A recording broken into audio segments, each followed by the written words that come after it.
Not tonight, brother. Dress code. He said it with a smile.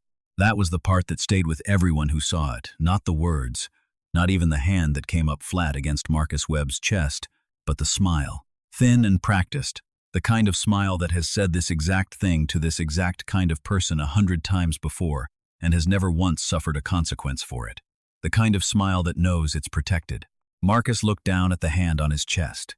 He was wearing a charcoal blazer, a white shirt with the top button open, dark trousers with a crease you could measure with a ruler. He had been dressed this way since 7 o'clock. He looked, by any reasonable measure, exactly like the other 40 people who had walked through that door in the previous hour. He looked back up.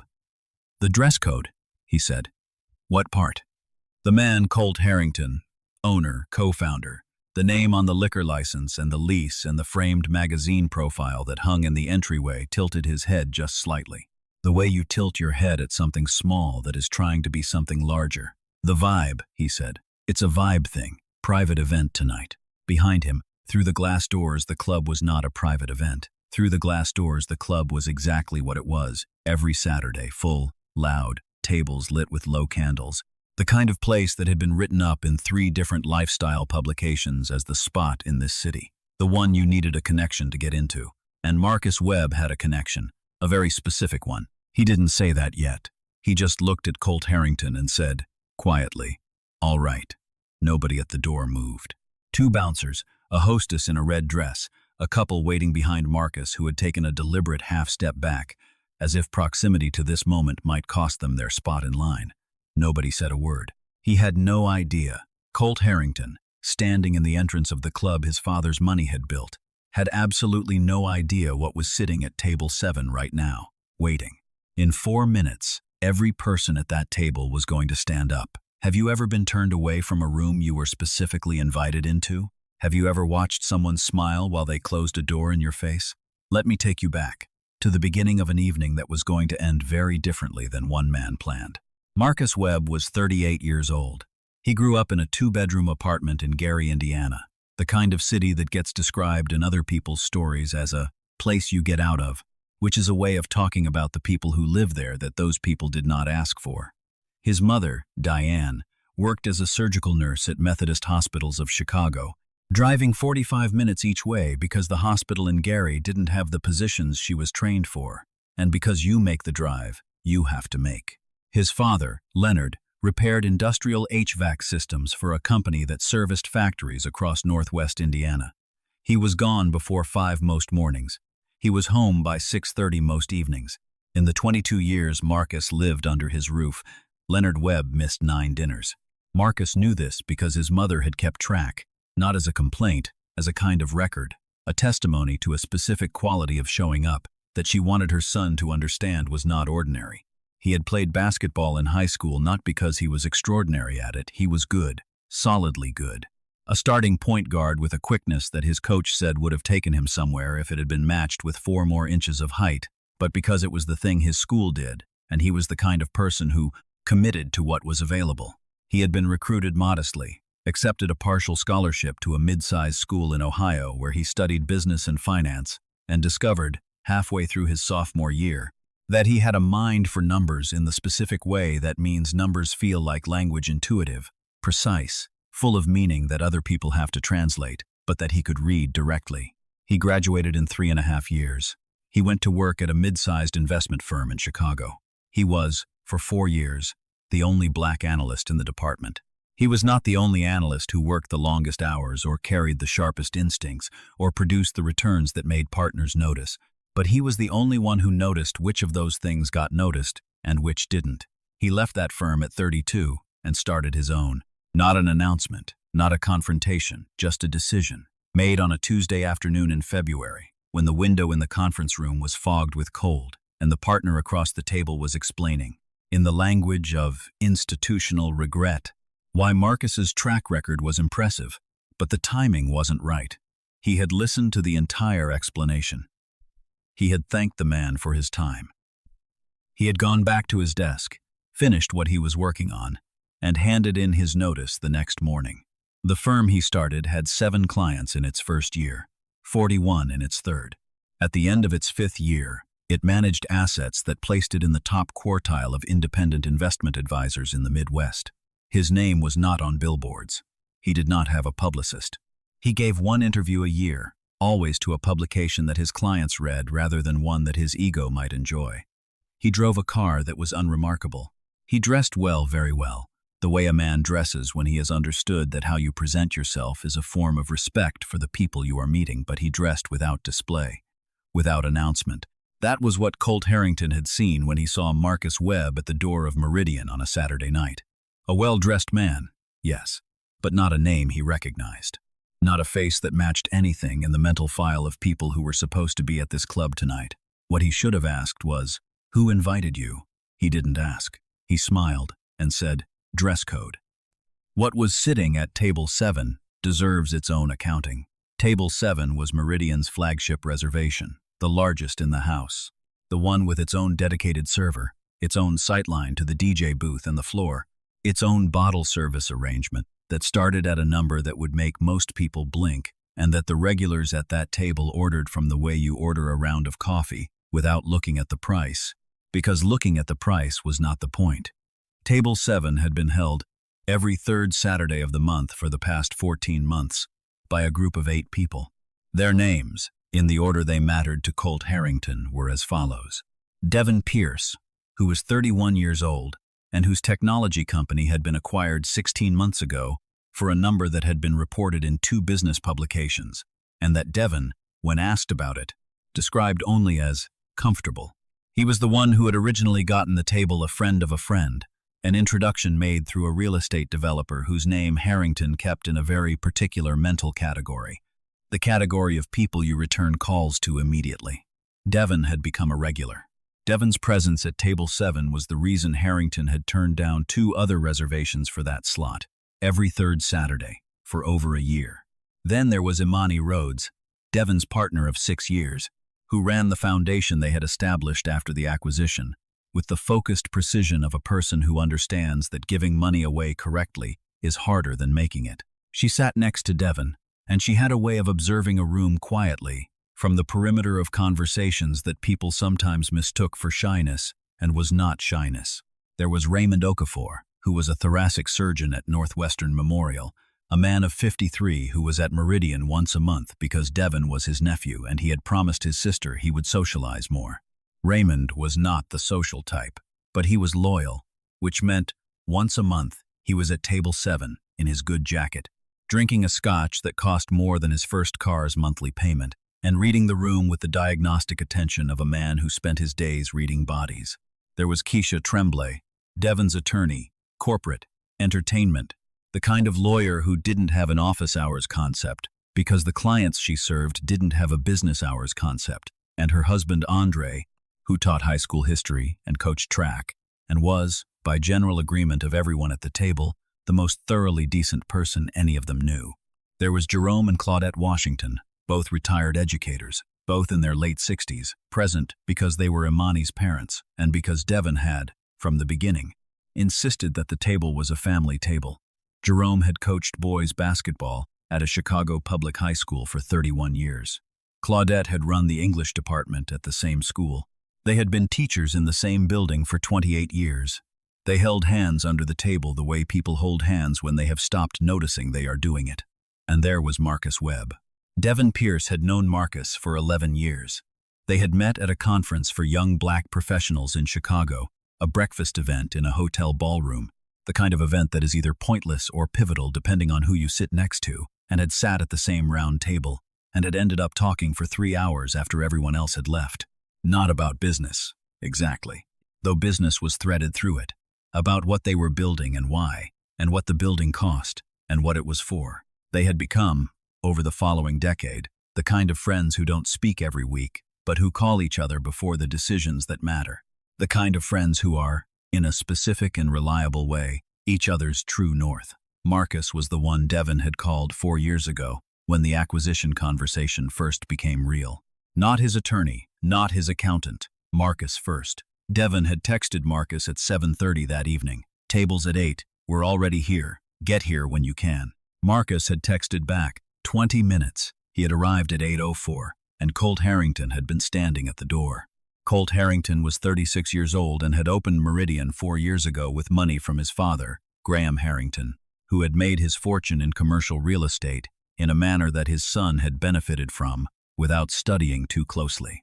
Graham Harrington's money was the kind of money that didn't ask questions of itself, and Colt had been raised in the comfort of that incuriosity. The club had been his idea, his second idea, after a restaurant concept that had lasted 14 months and been written up in the local food section as stylish but slight. Meridian was different. He had hired a designer and a lighting consultant and a sound engineer and a publicist, in that order. And the result was a place that felt, to people who wanted to feel this way, like being inside someone else's confidence. Warm, dim, expensive smelling. The kind of place that made you feel you had arrived somewhere, without specifying where. He had an eye for the room. That was what his staff said about him. Always with a tone that was 2 degrees short of admiration, he had an eye for who fit in the room. He could look at a person at the door and know, in the way that people who operate on assumption rather than evidence always believe they know, whether they were the right person for the space. He was proud of this. He had said it, in the interview that hung framed in the entryway, in words slightly better organized than his usual ones. The experience is about curation. The energy of the room is a product. We're protective of it. What he meant, what everyone who worked at Meridian understood he meant without anyone saying it directly, was a set of decisions made at the door, about a set of qualities that had nothing to do with dress codes, and everything to do with a classification system that Colt Harrington had never been asked to defend in plain language, and so had never had to. Marcus had been to Meridian once before, 8 months ago, as part of the same group. He had not come to the door alone then. He had walked in with Devon, and Harrington had been at the host stand and had shaken Devon's hand and smiled the other smile, the good one, the real one. The one he used for Table 7, and Marcus had passed through the way you pass through when you are visibly attached to someone the room has already approved. Tonight he had come alone, 4 minutes early, on foot from the parking garage on the next block, and the heuristic had run, the smile, the hand, the dress code. Here's what Harrington didn't know was happening at Table 7 while he was standing at the door. Devon had texted Marcus at 8:01 asking where he was. Marcus had texted back, at the door. Bit of a situation. Devon had read the message and set his phone on the table, face up. Imani had glanced at it. She knew that face, the specific stillness that came over Devon when something was happening that he was deciding how to respond to. She had touched his arm. He had said very quietly, "He's not letting Marcus in." The table had gone still, not dramatically. The way a room goes still when everyone in it has just heard something and is waiting for the shape of it to become clear. Raymond Okafor, 53 years old, who had spent his career in rooms where the difference between stillness and action was the difference between a patient living and not, had picked up his scotch, finished it, and set the glass down. He said, "Then I suppose we're leaving." It was not a question. It was not even particularly emphatic. It was just the plainest possible statement of the plainest possible fact, and that was when Devon stood up. He stood up the way a man stands up when he is not making a scene but is also not sitting down. Unhurried. Complete. He put on his jacket. He picked up his phone. He looked at the table and said, "We're done for tonight." Imani was already standing. Keisha was already standing. Andre Tremblay, the high school history teacher, the most decent man any of them knew, stood up and straightened his jacket and offered his hand to Claudette Washington, who took it, and to Jerome Washington, who was already on his feet, because 31 years of coaching had given him a body that responded to the call before the mind had finished making it. 8 people, 1 table, every drink unfinished, 2 bottles still sealed in their ice buckets. They walked toward the door together, not in a rush, not in anger that showed.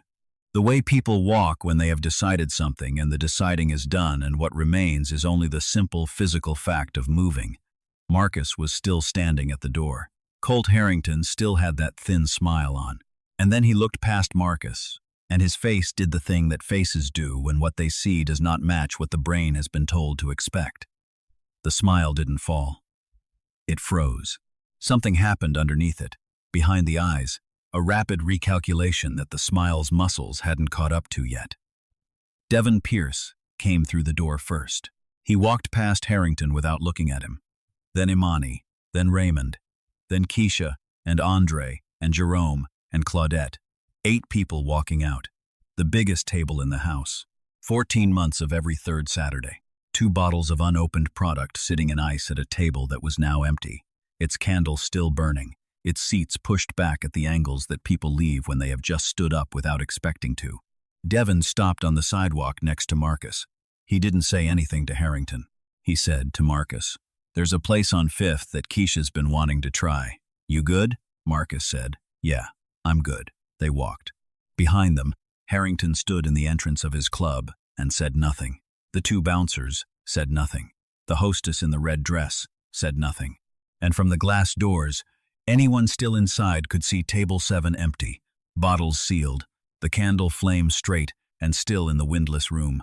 What happened in the next 72 hours happened in overlapping layers, the way things happen when multiple people with multiple networks decide, independently and then collectively, that something is worth saying.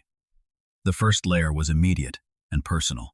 André Tremblay, the high school history teacher, was not on social media in the way that people whose careers require personal branding are on social media. He had an account. He posted, maybe once a month. But he had been in that entryway, and he had seen the smile, and he had watched Marcus Webb stand there in his charcoal blazer, in a dress code that by any objective measure was impeccable, and be told it was a vibe thing. And he had gone home that night and opened his phone and written 9 sentences. He did not name Colt Harrington. He did not name the club. He described what he had seen, in the plain language of a man who teaches history and understands that the plainest account of a thing is often the most damning. He said, "Tonight I watched a friend turned away from a door for no reason I could see, and every reason I could guess.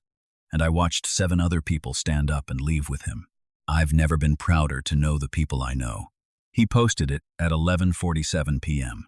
By morning, it had been shared 4,100 times. The second layer started the next day. Devon Pierce did not post about it at all. Devon did something more consequential, which was to make 3 phone calls. The first was to his attorney, Keisha, who had already sent 2 emails before noon. The second was to a journalist, a business reporter at a city publication who had covered Devon's acquisition and who had a professional relationship with him that was built on the mutual understanding that they didn't waste each other's time. Devon said, "I want to tell you about last night. On the record." The third call was to Marcus, to ask if Marcus was willing to be named. Marcus said yes. The story ran 4 days later. It was not a long piece. It didn't need to be. It had 4 sources on the record, 7 off, and a quote from Colt Harrington's publicist saying that Meridian warmly welcomes all guests who meet venue standards that was published verbatim because the journalist, correctly, understood that no comment she could write about it would be as useful as the sentence itself. The piece ran on a Tuesday. By Wednesday afternoon, it had been picked up by 2 national outlets. By Thursday, Meridian's social media pages had a problem that no community manager had been trained for. The third layer was the one Colt Harrington understood least, which was the business layer. He understood optics. He understood press. He had a plan for press, the way people who have had easy lives develop plans for things they have never actually faced in the abstract, without the specific weight of the real thing. He did not understand, until it was too late to be useful, what the specific math looked like.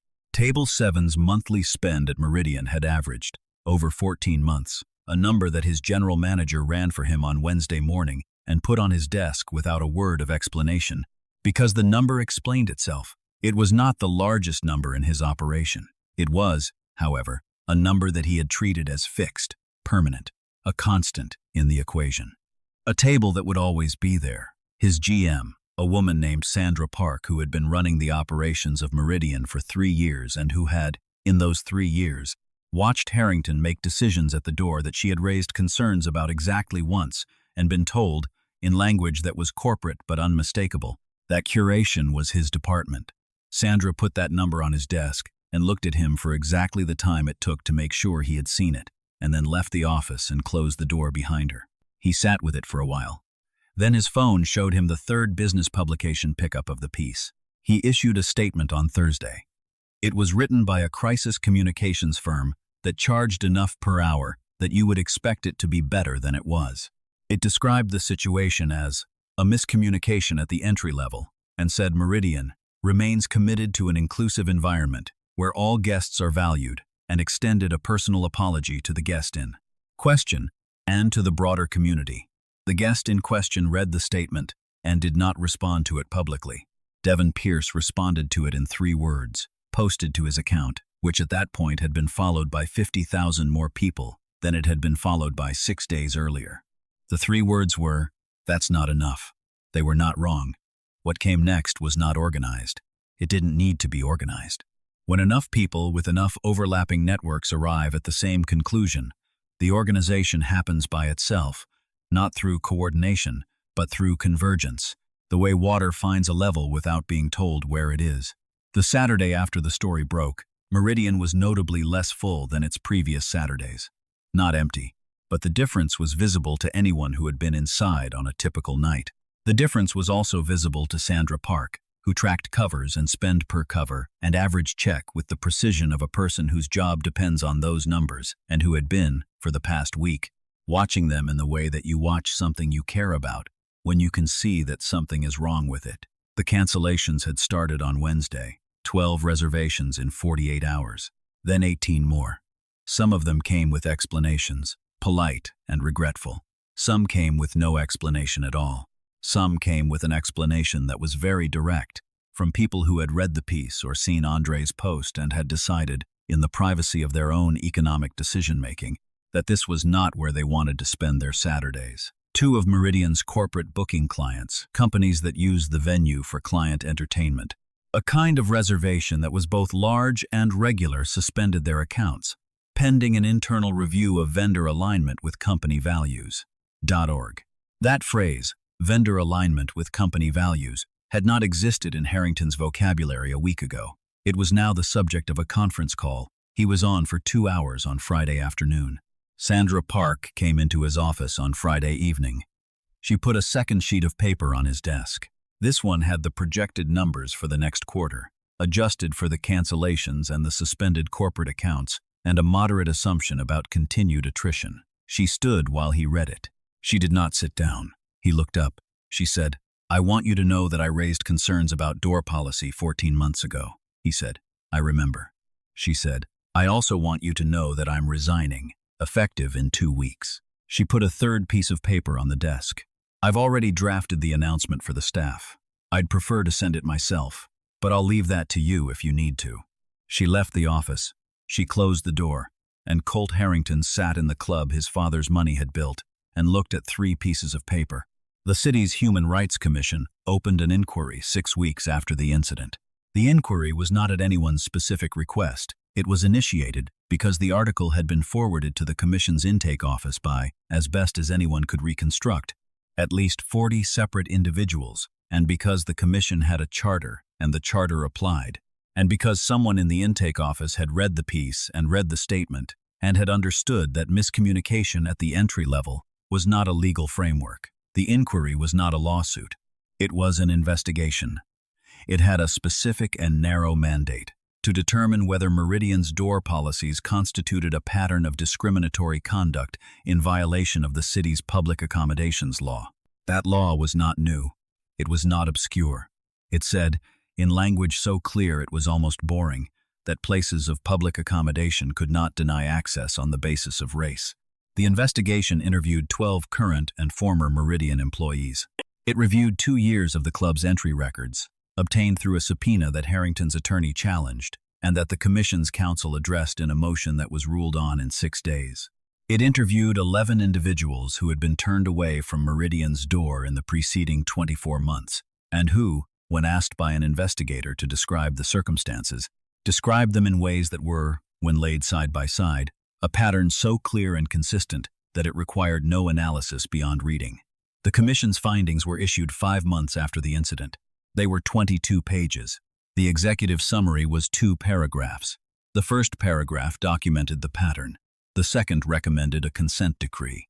The consent decree required Meridian to implement documented entry procedures with written criteria, to undergo staff training on public accommodations law, to report to the Commission quarterly for 2 years, and to pay a fine that was, by the standards of fines in these situations, not enormous, but that was also public, also filed as part of the public record, also in the piece that the business reporter updated when the decree was announced. Alongside the original story, under a headline that was more specific than the first one. Harrington signed the consent decree on a Monday morning. His attorney was present. His publicist was not. There was no statement. Sandra Park had, by then, accepted a position as general manager at a different venue across the city, a place that had reached out to her the week after her resignation went public, which it had. Because when a general manager with her track record leaves a job and explains why, that is the kind of information that travels in the circles where people are looking for someone with her track record. She was, in the press release announcing her appointment, described as one of the most respected operations professionals in the city's hospitality industry. She did not mention Meridian in her quote. She didn't need to. Marcus Webb gave one interview about the whole thing, not to the business reporter, to a podcast, a long-form conversation program hosted by a woman who interviewed Black professionals about the specific texture of the obstacles they had navigated and how those obstacles had shaped them. He had been a guest once before, 3 years earlier, talking about building his firm. The second interview was different. It was the kind of conversation that is possible only after enough time has passed, that the sharp edge of the thing has settled into the larger shape of what it means. He talked about his father, Leonard, who drove to work before 5 every morning for 22 years and came home by 6:30 and missed 9 dinners, and what that taught him about what showing up means when showing up costs something. He talked about the analyst job in the conference room in February and the partner who had explained, so carefully, why the timing wasn't right. He talked about the particular exhaustion of being, in room after room. The person who has to demonstrate that they belong there before the room will allow for the possibility that they do. He said something near the end of the interview that the host later said was the thing she came back to, the thing her listeners wrote to her about most in the weeks after the episode aired. He said, "The thing about that door is not what happened at the door. The door is easy. I've stood at a lot of doors. The thing that stays with me is what was already on the other side of it, the people who stood up, who put on their jackets, who didn't finish their drinks and didn't call the manager and didn't ask for an explanation. They just left. With me. That's the thing. You spend your whole life proving you belong somewhere. And then one night 7 people show up and just say, 'We're leaving,' not because they had to, because they chose to. I think about that a lot." The host had said, "What does it mean to you?" He'd been quiet for a moment. "It means I'm not building something alone," he said. 6 months after the consent decree was signed, Devin Pierce and Marcus Webb and Raymond Okafor and Keisha and Andre Tremblay and Imani Rhodes and Jerome and Claudette Washington all had dinner together. Not at Meridian. Not at the place on 5th that Keisha had wanted to try, though they had been there twice now. They went to a restaurant that Jerome Washington had been going to for 30 years, a Haitian place on the south side run by the same family, in a space that had not changed substantially since 1991, where the owner knew Jerome by his order and where the table in the back fit exactly 8 people. They did not discuss Meridian. They did not discuss the consent decree or the commission's findings or the piece the business reporter had published 3 times now in its original and updated versions. They discussed, as far as anyone later reconstructed, Jerome's grandchildren, Devin's new project, Raymond's recent paper on a surgical technique that he explained for 3 minutes before Claudette told him to stop explaining it and just say what it did in plain language. And what it did was save people, and she was proud of him. And he had looked at his plate and said thank you in the tone of a man who is not used to being told that directly. Claudette Washington, 67 years old, retired English department chair, holder of a very specific kind of authority that came from having shaped the way many hundreds of teenagers understood what words meant and why that mattered, had offered a toast. She held up her water glass, because she didn't drink, and she said what she always said at family dinners, which was simply, "To the people at this table." They repeated it. All 8 of them. To the people at this table. If this story settled something in you, if you recognize something in it, in the door or the table, or the walk out into the night, take a moment before you go. Like it. Share it with someone who needs to hear it. Subscribe, hit the bell, stay with us for what comes next, and leave something in the comments. I want to hear from you. Have you ever had someone show up for you in a moment you didn't expect, someone who didn't have to, who just stood up? Tell me about them. Here's what really gets me about this whole story, and I've been sitting with it. It's not the consent decree. It's not even the empty table, though. I want you to picture that for a moment. 2 sealed bottles in their ice buckets, 8 empty chairs pushed back, one candle still burning, and a man at the door with a frozen smile realizing, about 4 seconds too late, what he had just done. I want you to really picture that. What gets me is the math of the moment. Not the business math, though that math was also real and also consequential. The human math. The math of what it costs to stand up. Raymond Okafor didn't have to stand up. He was there for his nephew. He was there because he had promised his sister he would socialize more. He was there with a scotch that was almost finished and a comfortable seat, and no particular stake in the door situation, except that the person being turned away was someone his nephew loved, and therefore someone he loved. He could have stayed. He could have called Devon and said get him in through the side, or through the kitchen, or whatever the workaround was. He could have stayed comfortable. He finished his drink and stood up. Andre Tremblay teaches high school history and coaches track. He is, by his own table's account, the most thoroughly decent person any of them know. He was there because his wife wanted to be there. He could have stayed. He posted 9 sentences at midnight instead and went to sleep, and those 9 sentences traveled 4,100 times before morning. Jerome Washington is 67 years old. He coached basketball for 31 years. He did not need to stand up fast. He stood up fast.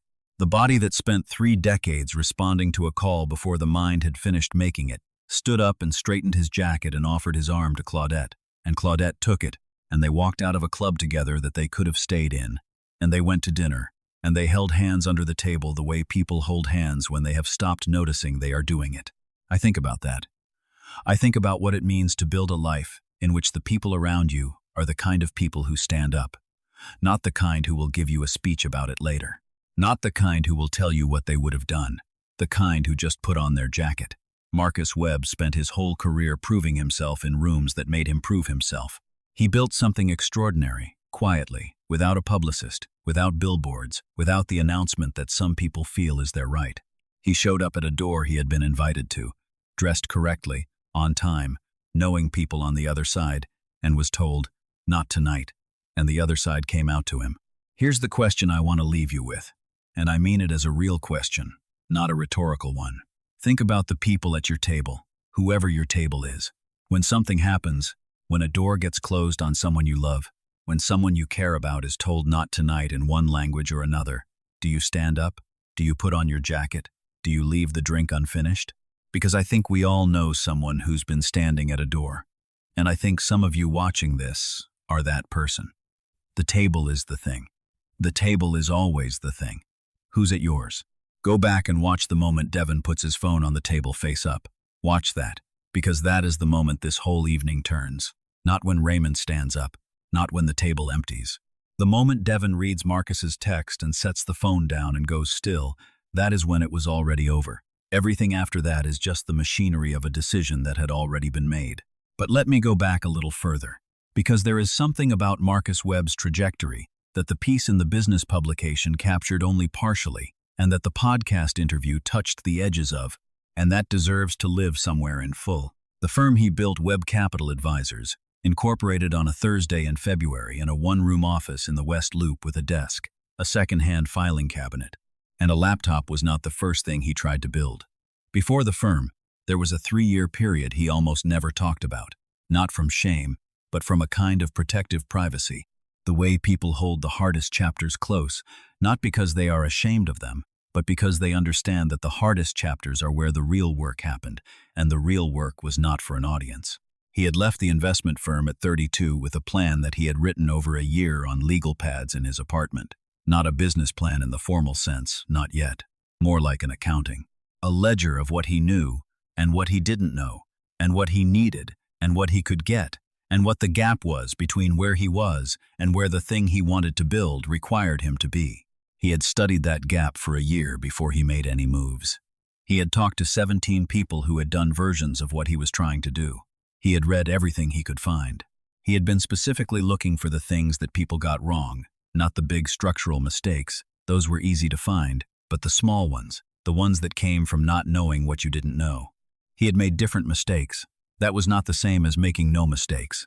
The first 18 months were the months he didn't talk about. 7 clients, then 4, then 9, then a quarter, where the numbers said the thing was working, and a quarter after that, where the numbers said it was not. And a night in March of his second year when he sat at the desk in the one-room office with the second-hand filing cabinet and did the math for the fourth time, and the math said the same thing. The fourth time that it had said the first 3 times, which was that he was 3 months from a decision he did not want to make. He had called Devon that night. Not for money, he made that clear immediately, because Devon would have offered, and the offer would have been genuine, and taking it was not the kind of help Marcus could accept from a friend. He had called for the thing he could only get from Devon, which was a conversation with someone who had been in a version of the same room and had sat with the same math and had come out the other side with his judgment intact. Devon had been quiet for a long time after Marcus explained the situation. Then he had said, "Tell me what the clients you kept have in common." Marcus had thought about it. He'd said, "They trust the analysis. They don't second-guess it," Devon had said. "So the clients you lost." Marcus had understood then what Devon was pointing at. The clients who had left in that bad quarter were the ones who had come to him for a specific kind of reassurance rather than a specific kind of analysis. They had wanted a story more than they had wanted the truth. And when the quarter didn't perform the story they'd been told, not the truth, the story they had left. He had spent the following 6 months being more careful about the clients he took. That was the work nobody saw and nobody published a piece about. The discipline of being selective when being selective meant being slower and slower meant fewer clients, and fewer clients meant the math did the thing the math kept doing in the small hours of the one-room office. By month 30, the math had changed. Not because the market changed, because the clients he had built the firm around were the ones who understood what they were buying, not a story, an analysis, a rigorous and unhurried process that produced results at a cadence and with an honesty that very few people in his industry were willing to sustain, because sustaining it was slower than the alternative, and the alternative was more comfortable in the short term for everyone involved. He drove a car that was unremarkable. He dressed without display. He did not have a publicist. He gave 1 interview a year. And on a Saturday night in the 5th year of his firm, he walked up to a door in a charcoal blazer with a crease you could measure with a ruler, and a man with a borrowed confidence told him it was a vibe thing. And he said quietly, "All right," because Marcus Webb had spent enough time in enough rooms to know the difference between a door that was actually closed and a door that was closed by someone who didn't know who was on the other side of it. The podcast episode about the whole story aired 9 months after the consent decree. It had, at the time of this writing, been downloaded more than 2 million times. The host, who had known Marcus for years, said in her introduction that what she had not expected from the conversation was how little time Marcus spent on Colt Harrington and how much time he spent on the table. She was right. He spent almost no time on Harrington. He had nothing particular to say about Harrington that the commission's findings hadn't already said, more precisely.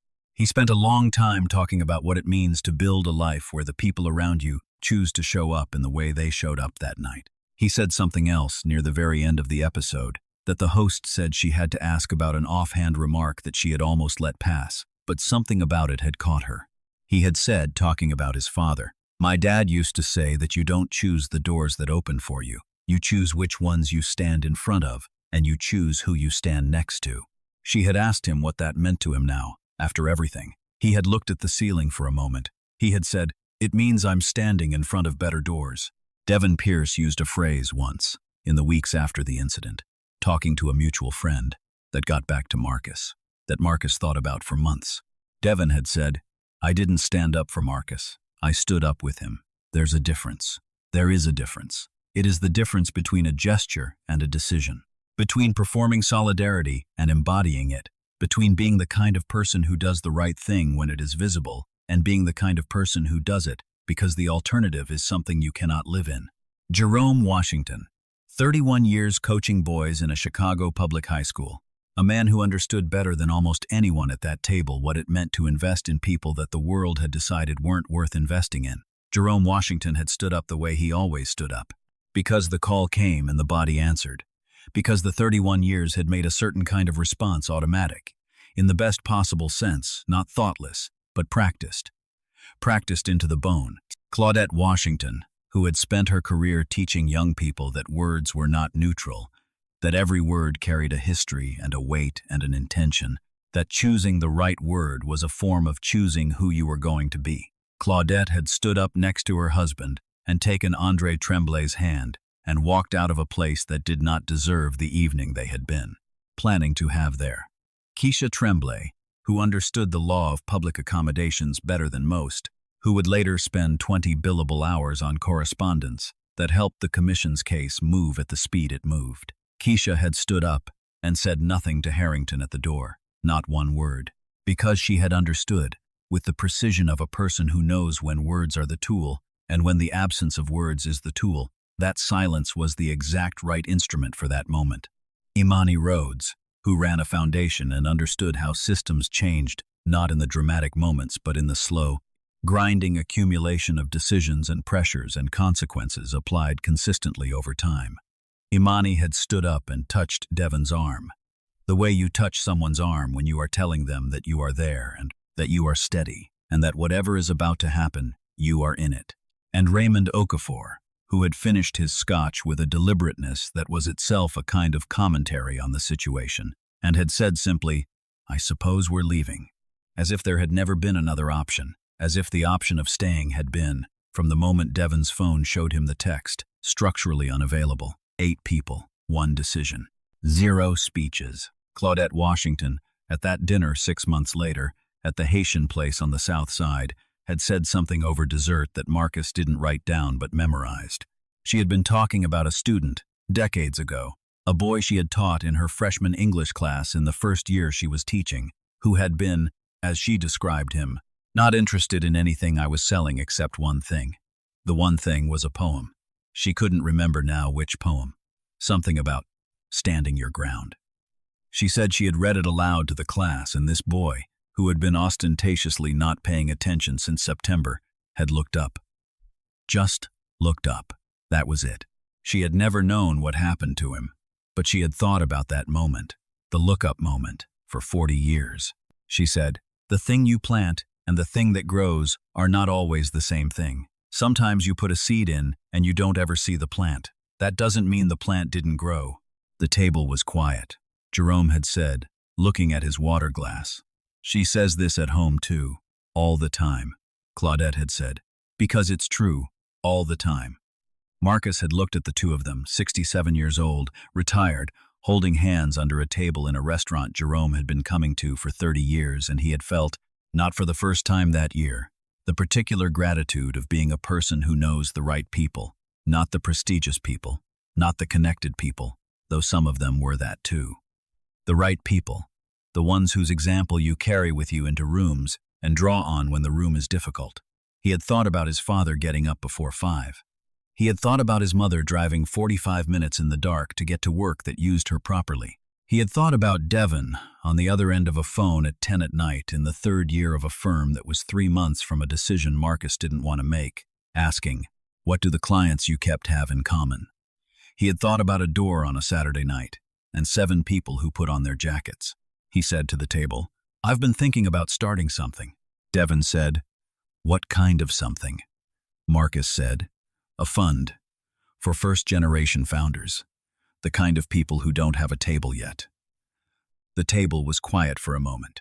Then Raymond Okafor, 53 years old, thoracic surgeon, man of 53, who had promised his sister he would socialize more, picked up his water glass and said, "Tell me the number." Marcus told him the number. Raymond nodded. "I'm in." Then Devon, then Imani, then Keisha, then Andre, who said he didn't have the kind of money the others had, but he had former students who did, and he could make introductions, if that was worth something. "That's worth more than the money," Marcus said. Claudette Washington raised her water glass and said what she always said, "To the people at this table." They repeated it, all 8 of them. The fund launched 7 months after that dinner. It was called, simply, the Table Fund. The name had not required a naming consultant or a brand session. It had arrived fully formed, in the way that true things sometimes do. Its mandate was specific: early-stage capital for first-generation entrepreneurs from communities with documented barriers to traditional venture funding. No pitch competitions. No application portals with 17 required fields. A conversation, an analysis, a decision. The way Marcus had been built to work. In its first year, it made 11 investments. In its second year, 23, one of the second-year companies, a logistics platform built by a 26-year-old from Gary, Indiana, was acquired 18 months after the investment, at a multiple that the business reporter, who had been following Marcus's story since the beginning, described in her piece as the kind of return that makes other funds pay attention. Marcus read the piece. He sent the reporter a text that said, "Thank you for staying on the story." She texted back, "Thank you for having one worth staying on." There is a restaurant on the South Side that Jerome Washington has been going to for 30 years. The table in the back fits exactly 8 people. The owner knows Jerome by his order. The lighting is warm and the food is extraordinary, and the room is, on any given night, full of people who have been coming here the way Jerome has not, because it is the spot, not because it was written up in a lifestyle publication, not because a door policy has decided they belong, but because they decided, themselves, years ago, that this was their place, that this table was theirs, and they came back to it, every time. That is the thing about a table that is really yours. You don't have to prove you belong at it. You just sit down. If this story moved you, if something in it found you like it, share it, subscribe, hit the bell, and tell me in the comments, who stood up for you, who put their jacket on, who left the drink unfinished and walked out with you when they could have stayed comfortable.